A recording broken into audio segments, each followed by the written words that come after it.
Jubilan niya di nagtutuloy hem. Yan si Ate Jobelin. Oh, ayan o. Sige po nanay, thank you. Hello, may aso. Hindi yan, hindi. Di natakab.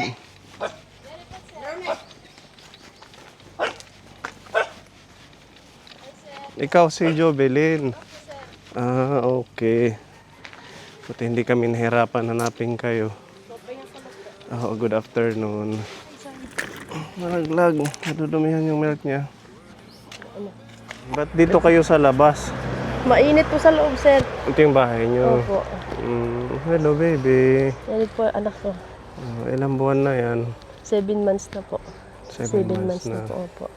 Bagong gising. Naantok nga eh. Dito siya natutulog. Kasi Okay, mainit sobrang init ngayon. Di ba, baby? Hi. Dito muna sa may lilim. Ito, anak mo din to. Hindi po. Pamangkin, Opo. gano'n. Yung asawa ko. Anong pangalan ni baby? Marcus Lee. Saan yung tatay niya? Nagmo-motor po. Yung trabaho niya. Nagba-boundary or sarili niyo? May sarili pong tricycle. Ayan. Kumusta si baby? Okay lang na po. Okay naman siya. Opo. Pero kailangan po talaga siya operahan. Nag-ano po kami ng, kailangan po ng pera kasi wala po anong pera po eh. Malaki pong halaga po kinakailangan. 650,000 po. 650,000. Nakahingi na po kami dyan sa dito po sa Borongan, yung mga Sa AX, DSWD. Opo. SW po, Sa nagbigay Kapitolyo. na po. Opo, sa AX po, nagbigay din po. Bakit? Anong kaso ni Bibi Marcos? Meron po siyang congenital heart. Ha? Congenital heart disease po. Congenital Opo, heart disease. congenital po. Nagkapalit po yung niya, ugat po sa oxygen saka sa lungs po. So, kailangan po daw po operahan. Then, bukod po dyan, may po siya, may pulmonary po. Stenosis. So, ganun ang kanyang kondisyon. Kulang po sa oxygen. Tingnan niyo ka po niyo. Yung oxygen po niya is maabot lang ng 50 to 60. Masaya na po kayo pag maabot ng 80. Minsan lang po, pero bumababa talaga yung oxygen niya. Kaya pala parang Kaya ganyan lang nangingitim. po, opo, ganyan po yung niya. Tapos, yung paghinga niya, parang habol. Opo. Ayan, hindi normal, oh. Maitim yung kanyang mga daliri. So, nalapit mo na sa ating Kapitolyo, sa Opo. DSWD. Binigyan naman kami, pero hindi po ganun kalaki po. Lumapit kami kahapon sa 4-piece. Sana po bigyan po kami ng tulong sa 4-piece. So, wala pa kayong naiipon. Mayroon na sir sa GL. Sa Guarantee Gmail, letter. na po kami na 53. 53,000, Opo. lahat-lahat na. Opo, GL pa lang po yun. Binigyan po kami, nag-email, tapos may tumulong din sa amin na si konsihal po. Konsehal. Opo. Konsehal ng Borongan o dito Dito sa... po sa amin, nagbigay din po sa amin ng GL. Buti naman, at least may naman nagbibigay. Kaso ang laki ng kailangan, 600. Po, 650,000 po kailangan po. Wala na kami mahingian dito. Balak na lang namin po pumunta sa Maynila kasi sabi mas marami daw po maano po ng tulong mahingian. Pero po kami sa doktor muna kung po yung niya. Kasi di naman po kami basta-basta pupunta doon kung Wala kayong referral. May referral na po kami, binigyan na kami ng Meron na. nung papel na po na para may doktor na po siya sa heart center. Doon nga yung Opo, sa heart center po yung niya, operasyon. Yun nga lang po, kukonsult po na kami sa doktor sa Tacloban kung po yung maisasuggest po niya kung pwede na kami pumunta doon o po. So, paano nag-umpisa? Paano nyo nalaman na meron siyang ganyang sakit? Nung pinagbubuntis mo? Paglabas niya po. Nung labas, yung labas niya po. Yung paglabas niya, may na siya talaga. Meron na siyang problema. Na-detect na po. Bakit nung pinagbubuntis mo, wala kang or kulang sa nutrients? Hindi, di ko kasi alam sir na nabuntis ako nung mag 6 months, 5 months to 6 months na po. Nalaman ko doon nabuntis na ako. Kasi yung means ko hindi po normal. Hindi Layan mo po. alam na Opo. buntis ka na pala. Hindi pa ako. 6 na alam. buwan, hindi mo yan Oh, napansin. pwede na po lumalaki yung tiyan ko. Awa ng Diyos. Tapos, Yun nga po, yung paglabas niya. pero Kasi pina-ano mo, CS lang din po. pina-ultrasound. Opo, normal naman Normal po yung heartbeat opo. niya. Wala naman sinasabi sila nung nagpaano ko na ganito, ganyan. So, pag nagpapacheck up po, okay naman. Normal naman daw. Siyempre, masaya po ako kasi normal po. Ipang ilan tong anak mo? Isa lang po. Isa Opo, pa lang. isa pa lang po. Ito pa First lang po. baby, Tapos bigla siyang may First sakit. baby po. Bago lang kayong mag-asawa? Opo. Ngayon lang po nung pandemic. Ano naman, tingnan niyo. Yung daliri niya. Yan yung sign na kulang ng oxygen pag Opo. ganyan. Yung may sakit po sa puso. So, lumapit na kayo sa lahat ng ahensya dito sa Borongan. Opo. Kay Gob. Yun nga Mag-try po. kayo manghingi. Wala po, hindi po siya namin nakausap ng personal po. Yung staff Sa lang. AX lang po. Opo. AX lang. Opo.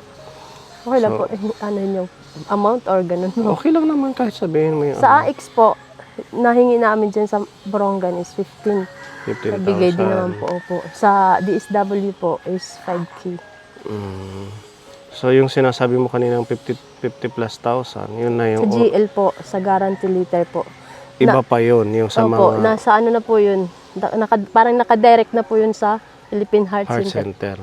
Parang ganun po. Itong kila Gob, hindi mo pa, yung sa DSW, hindi pa yung kasali. Opo, hindi pa po. So, kung susumahin, nasa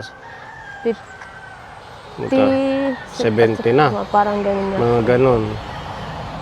Kasi meron kaming tinulungan na kagaya nito na kaso si Baby Daryl, sa heart center din dinala. Ganon din ang ginastos. Ang maganda doon kasi nakahingi sila ng tulong kay Congresswoman dati. 200,000 ang nahingi nila. Iba na yung Opo, iba na po congressman yung natin.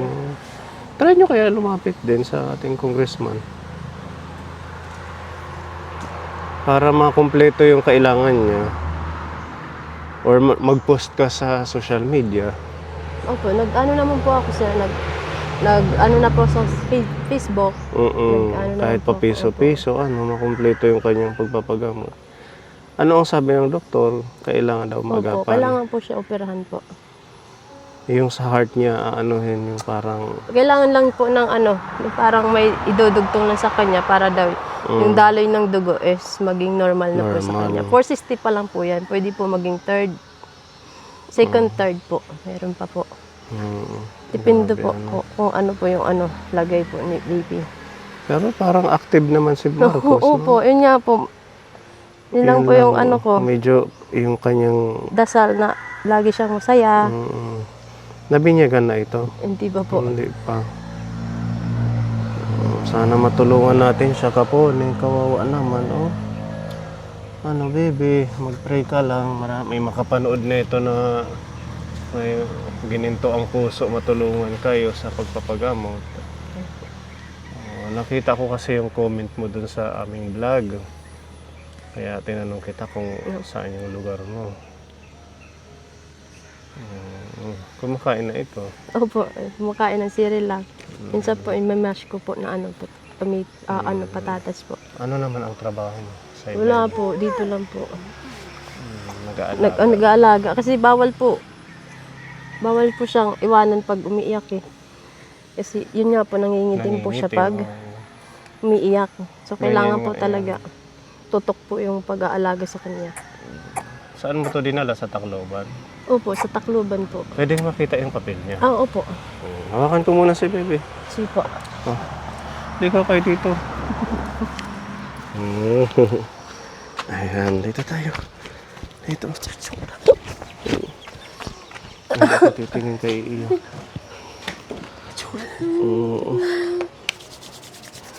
Cute. Ayaw ko tumingin. Ilan na papel? Hindi man, love. Ilan. Kuya. An kuan. Tingnan niyo yung kamay niya. Wala ka din. Yung mga daliri, ano, parang maitim or parang kulang ng dugo, gano'n.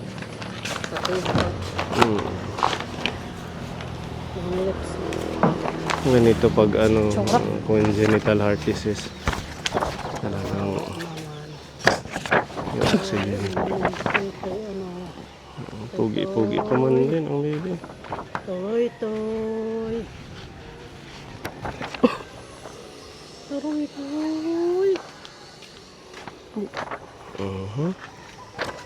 Ayan, hawak na kay mami. Ba't hindi umiyak? Kaibigan man yan. Yung tatay niya siguro, sobrang ngayon yung hanap buhay, ano. Opo. Kasi kailangan meron magamit sa ospital.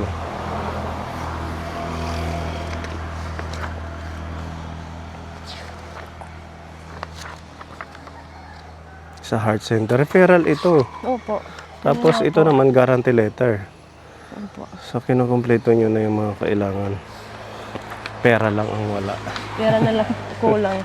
Pero na silang referral papuntang heart center. Tapos meron na silang medical abstract. Diagnose case of congenital heart disease. The transposition of the great arteries ventricular septal defect. Severe pulmonary stenosis since January 2026. Initially presenting with cyanosis, patient was then advised referral to a higher cardiac center for further evaluation and management. Ayan, so ito, meron na silang medical abstract at saka medical certificate. Ipapabago pa to pag alis kayo or ito na yun? Yun na po yan, sir. Kahit medyo matagal na, March.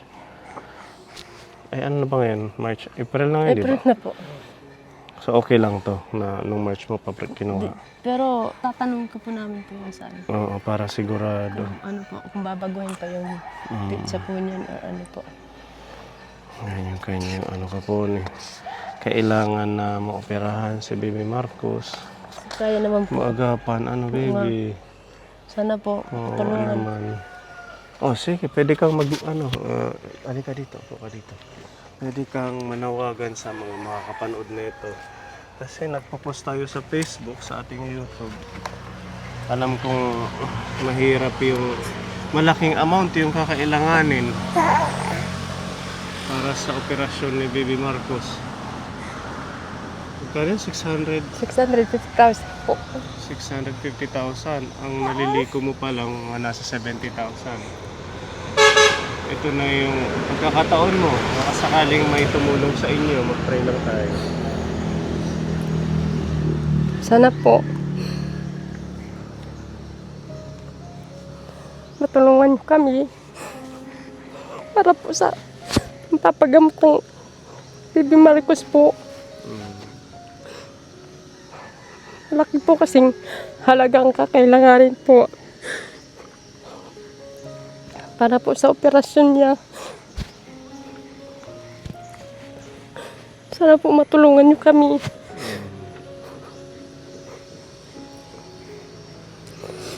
Ngayon pa lang po. So, mabubuting puso sa mga nagbigay na po kay Baby Marcos ng tulong. Salamat po. Maraming salamat po. Tingin siya kay nanay niya. Bakit daw umiiyak si nanay?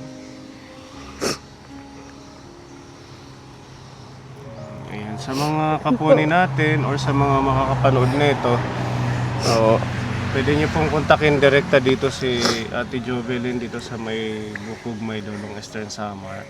At pag pinost natin to sa ating social media account sa Facebook, ilalagay na lang natin yung GCash mo or yung GCash ko para if ever na meron kung silang bakante, kung sino man yung makakapanood nito kahit pa piso-piso, makabuo tayo ng pampa-opera kay Baby Marcos at matulungan ho sila. Alam kong malaking amount yun kasi kalahating milyon, di ba?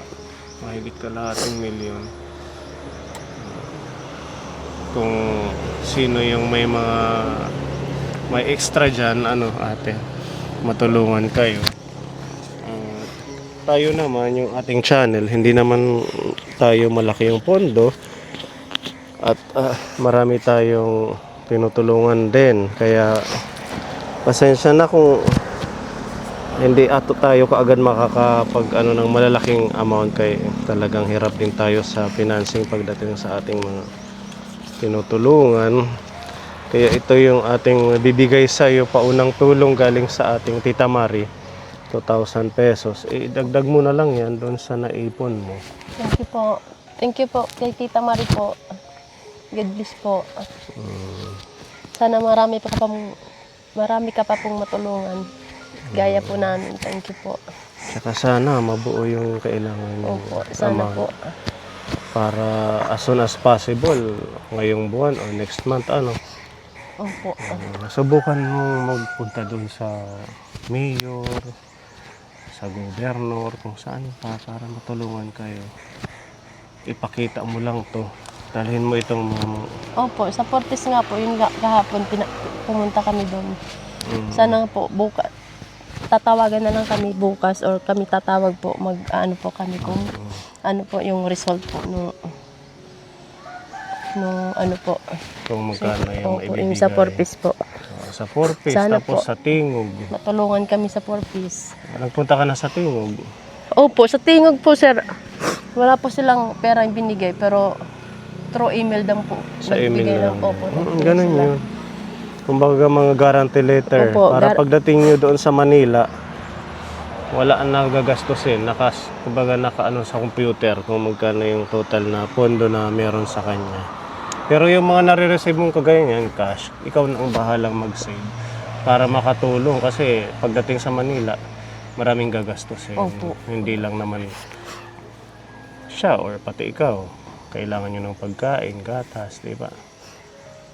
Para maagapan siya. Ayan. Maraming salamat po sa ating sponsor, Tita Mari, at sa mga patuloy na tumutulong sa ating pagmimisyon. Sana bigyan po natin ng tulong si Baby Marcos. Malaking bagay po na